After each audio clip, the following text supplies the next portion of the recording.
Greek పురాణాల్లో ఒకానొక Olympic దేవత డెమెటర్ అని. ఈ డెమెటర్ అగ్రికల్చర్‌కి, హార్వెస్టింగ్‌కి, గ్రెయిన్స్‌కి అంటే ధాన్యాలకి, తర్వాత పుష్టి, ఫర్టిలైజేషన్ వీటికి దేవత. ఈవిడికి ముఖ్యంగా సూర్యదేవునితో పాటు ఆరాధన చేసేవాళ్ళు. ముఖ్యంగా రైతులు ఎక్కువ ఆరాధన చేసేవాళ్ళు. అయితే ఒకానొకప్పుడు ఈవిడికి ఒక మహా సౌందర్యరాశి అయిన ఒక కూతురు ఉండేది, పెర్సిఫోని అని చెప్పి. ఆ కూతురంటే డెమెటర్‌కి చాలా ఇష్టం, చాలా ప్రేమ. ఆఫ్‌కోర్స్ తల్లి కాబట్టి. ఒకరోజు ఏమైంది అంటే, ఆ కూతురు సడన్‌గా కనిపియకుండా పోయింది. మాయమైపోయింది. ఎక్కడికెళ్ళిందో తెలీదు. ఆమె ఏమైపోయింది అని చెప్పి తల్లి డెమెటర్ వెతకని చోటంటూ లేదు. అప్పుడామె కొంత క్రీచర్స్‌ని సృష్టి చేసింది. చేసి వాళ్ళకి రెక్కలిచ్చి, వాళ్ళకి వింగ్స్‌తో పాటు ఫిన్స్ కూడా ఇచ్చి, అంటే జలలోకాల్లో కూడా మీరు వెతకాలి అని చెప్పి, అటు ఆకాశ మార్గంలో, ఇటు జలలోకాల్లో అన్నిటిలో మీరు వెతకాలి అని చెప్పి కొన్ని క్రీచర్స్‌ని సృష్టి చేసింది. అలా క్రియేట్ అయిన క్రీచర్స్ ఈ సైరన్స్ అని ఒకానొక వెర్షన్ ఆఫ్ స్టోరీ చెప్తుంది. ఇది కాకుండా అకిలియోస్ అనే ఇంకొక నదీ దేవతకి పుట్టిన బిడ్డలు వీళ్ళు అని చెప్పి ఇంకో కథ ఉంది. ఏదేమైతే కానీ సైరన్లు ఈ డెమెటర్ యొక్క సృష్టి అనేది ఒక పాపులర్ బిలీఫ్. వాళ్ళకి రెక్కలిచ్చి, వాళ్ళకి చేతులకి, కాళ్ళకి ఆ ఫిన్స్ కూడా, అంటే చేపలకి ఉన్నట్టు ఫిన్స్ కూడా ఇచ్చి సముద్రం వైపు పంపిస్తుంది. కానీ వాళ్ళు ఎంత వెతికినా కూడా వాళ్ళకి పెర్సిఫోన్ యొక్క జాడ కనిపించలేదు. అందుకని ఈ డెమెటర్ వాళ్ళకి శాపం ఇచ్చేస్తుంది. మీరు ఇంకా రాకండి, అక్కడే ఉండిపోండి అని చెప్పి. వాళ్ళకి ఉన్న ఒక శక్తి ఏంటి అంటే, ఆ క్రీచర్స్‌కి చాలా మధురంగా పాడే ఒక శక్తి. ఎవరైనా కానీ వాళ్ళ పాటలు వింటే ఫుల్ టెంప్ట్ అయిపోయి, హలిసినేట్ అయ్యి ఇంకా వింటూ ఉండిపోతారు. చచ్చిపోయినా పర్లేదు అని చెప్పి వింటూ ఉంటారు ఇంకా. సో అలాంటి ఒక శక్తి ఆ సైరన్స్‌ది. ఇలాంటి సైరన్స్‌ని ఇప్పుడు ఎదుర్కొంటాడు ఒడిసియస్ అండ్ అతని సైన్యం ఆ సర్సి యొక్క ఐలాండ్ నుండి బయలుదేరిన తర్వాత మొత్తం అంతా ప్రయాణానికి సిద్ధం చేసుకున్నారు. ఏం ఎక్స్పెక్ట్ చేయాలి అని చెప్పి ఎవరికి ఏం తెలీదు. ఎందుకంటే సర్సి ఒడిసియస్‌కి మాత్రమే చెప్పింది ఈ యొక్క డైరెక్షన్స్ అవన్నీ కూడా. సో అప్పుడు ఒడిసియస్ అనుకున్నాడు, వీళ్ళకి కూడా నెక్స్ట్ రాబోయే డేంజర్స్ గురించి చెప్పాలి అని చెప్పి. కాబట్టి వాళ్ళని పిలిచి ఒక సభలాగా ఏర్పాటు చేసి చెప్పాడు. ఒడిసియస్ అతని సైన్యంతో చెప్పాడు. ఏం చెప్పాడంటే, మనం ఎదుర్కొనే ఇబ్బందుల గురించి మనం ఇప్పుడు మాట్లాడుకుందాం. నేను చెప్పేది సావధానంగా వినండి. ఈ ప్రయాణంలో మనకు ఎదురయ్యే కష్టాల గురించి అండ్ వాటిని అధిగమించే మార్గాలు నాకు సర్సి ఆల్రెడీ చెప్పింది. ఈ విషయాలు మీతో కూడా చెప్తాను, జాగ్రత్తగా వినండి. మనం మొదట సైరన్లు ఉండే ఒక ద్వీపం చేరుకుంటాము. ఆ సైరన్లు చాలా అందమైన అమ్మాయిలు. వాళ్ళు చాలా అద్భుతంగా పాటలు పాడతారంట, సంగీతం చేస్తారంట అనంటే వాళ్ళందరూ మిగిలిన సైన్యమంతా నవ్వారు. అద్భుతంగా, అందంగా పాడే అమ్మాయిలతో కష్టమే ఉంటుంది అని అన్నారు. అప్పుడు అన్నాడు, నేను చెప్పేది పూర్తిగా వినండి. సైరన్లు పాడే పాట విన్నవాళ్ళు దాని తన్మయత్యంలో, దాని యొక్క ఉన్మాదంలో వెళ్ళిపోయి ఇంకా అదే వింటూ వింటూ చనిపోతారు. మీరు గనక ఆ సైరన్స్ యొక్క చేసే యొక్క సంగీతం విన్నారు అనంటే మీరు కూడా పడవ వదిలేసి జంప్ అయ్యి వాళ్ళు ఉండే కొండ దగ్గరికి వెళ్ళిపోయి వింటూ ఉండిపోతారు. నేను అంత ప్రాణహాని తీసుకోలేను. మన సైన్యం ఆల్రెడీ 70-80% మంది ఆల్రెడీ చనిపోయారు. కాబట్టి ఇంకొకరిని రిస్క్ చేసుకోలేము మనం. కాబట్టి నేనేం చేస్తాను అనంటే, నాకు సర్సి ఈ మైనం ఇచ్చింది అని చెప్పి ఆ మైనం డబ్బా తీస్తాడు. బీవాక్స్ అది బేసికలీ. తీసి దాన్ని ఎండలో పెడతాడు. అది కొంచెం మెత్తగా అవుతుంది అప్పుడు. అయితే దీన్ని మీ చెవిలో పెట్టుకోండి, అప్పుడు మీరు వినకుండా ఉంటారు అని చెప్పి అందరూ దాన్ని చెవిలో పెట్టుకుంటారు. పెట్టుకున్న తర్వాత అందరూ పెట్టుకున్నారు, కానీ ఒడిసియస్ మాత్రం పెట్టుకోలేదు. నువ్వెందుకు పెట్టుకోలేదు అని చెప్పి అందరూ అడిగితే అతను అంటాడు, వాళ్ళకి తాళ్ళు ఇచ్చి నన్ను ఈ యొక్క రాటకు, అంటే ఆ షిప్ యొక్క మిడిల్లో ఒక వుడెన్ స్టాఫ్ ఉంటుంది కదా, దానికి గట్టిగా నన్ను కట్టేయండి ఆ మాస్ట్కి. కట్లు విప్పమని నేను ఎంత ప్రాధేయపడినా, ఎంత యాచించినా మీరు మాత్రం ఆ కట్లు విప్పకూడదు. ఎందుకంటే నేను ఈ మైనం పెట్టుకోకుండా ఆ సంగీతం ఎలా ఉంటుందో వినాలి అని అనుకుంటున్నాను అని చెప్పి అంటాడు.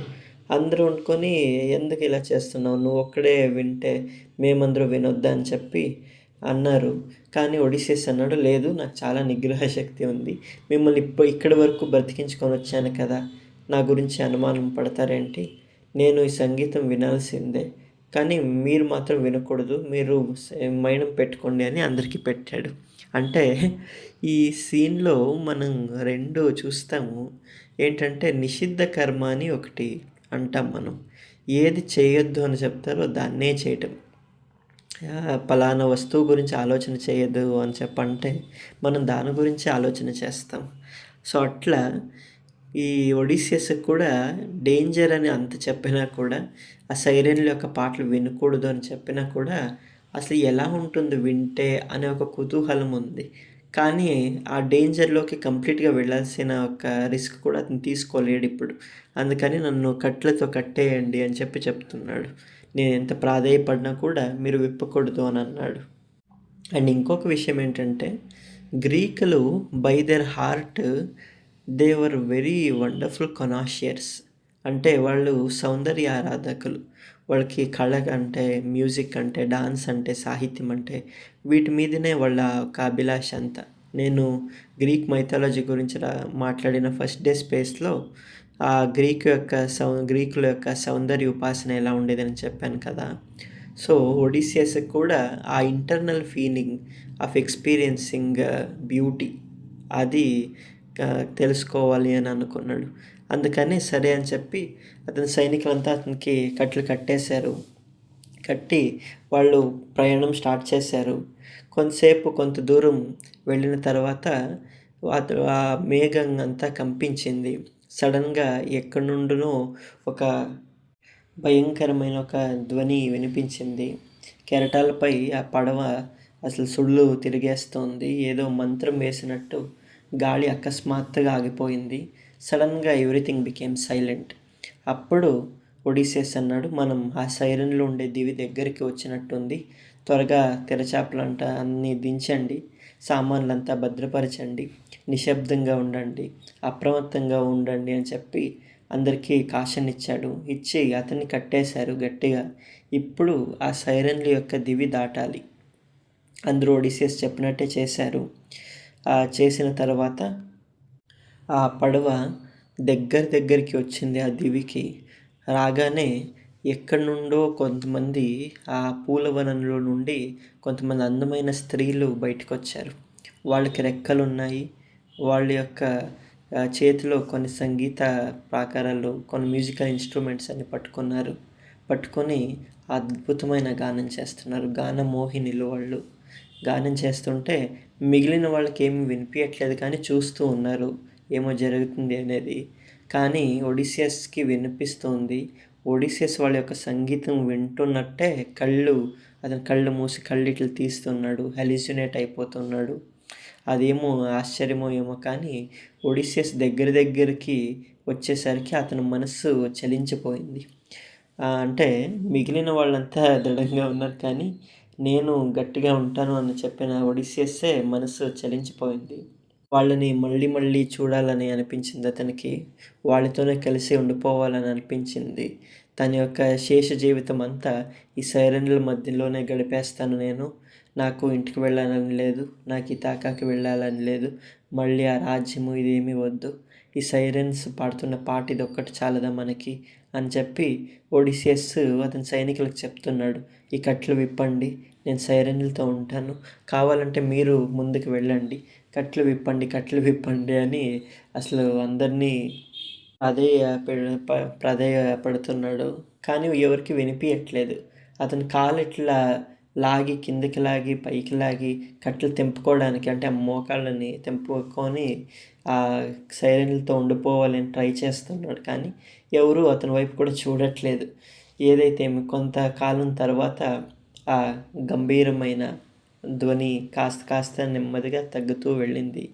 కొందరు ఆ తెడ్లు జోరుగా వేసి పడవను దూరంగా తోలుకొని పోతూ మరికొందరు ఆ సైనికులు ఆ ఒడిసియస్ కట్టిన ఆ మోకాల యొక్క కట్లు వైపు చూస్తే అవి తెగిపోయి ఉన్నాయి. ఏమైంది అని చెప్పి చూస్తే ఒడిసియస్ కాస్త స్పృహలో లేడు. వాళ్ళు మెత్తగా ఆ మైనను తీశారు. తీస్తే ఏం సంగీతము వినిపించట్లేదు. సముద్రం కూడా ఇప్పట్లాగే అంత నిశ్శబ్దంగా లేదు, బాగా జోరుగానే ఉంది. సముద్రం యొక్క ఘోష వినిపిస్తుంది. అప్పుడు అనుకున్నారు, మనం ఆ సైరన్ల యొక్క దివి దాటొచ్చాము అని చెప్పి ఒడిసియస్కి కూడా కట్లు విప్పారు. విప్పిన తర్వాత అతను ముఖం మీద కాస్త నీళ్ళు చింకిస్తే అతను స్పృహలోకి వచ్చాడు. వచ్చి అన్నాడు, నేను ఆ సంగీతం విన్నాను సైరన్లది. మీరు చేసిన ఒక గొప్ప పని ఏంటంటే నా కాళ్ళని చాలా గట్టిగా బిగ్గా కట్టారు కాబట్టి నేను తప్పించుకోలేకపోయాను. నేను మీకు అందరికీ రుణపడి ఉన్నాను. ఒకటి, మీ వల్ల ప్రపంచంలో ఎవరూ కూడా చేయని సాహసం సైరన్ల యొక్క సంగీతం విని అక్కడ నుండి బయటికి రావడం. నేను ఒక్కడే ఇదివరకు వచ్చాను. ఇది నాకు మీరు ఉన్నందువల్లనే సాధ్యమైంది అని చెప్పి సైనికులకి ఒక గ్రాటిట్యూడ్ ఇస్తాడు. సరే, ఆ తర్వాత ముందుకి ప్రయాణం కొనసాగించారు.